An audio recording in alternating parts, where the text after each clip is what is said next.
Сыбайлас жемқорлыққа қарсы іс-қимыл ұлттық бюросы мен Қазақстан Республикасының энергетика министрлігінің лауазымды тұлғаларының қылмыстық іс-әрекетінің жолы кесілді.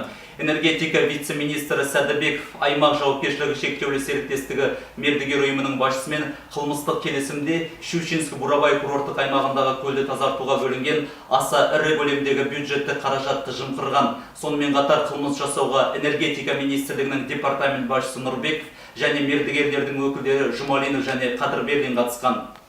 Сәдібековпен қол қойылған жалған актілер бойынша энергетика министрлігі мен 2017 жылы көлемі аса арттырылған, атқарылған жұмыстарға жалпы сомасы 3,6 миллиард теңге төленген.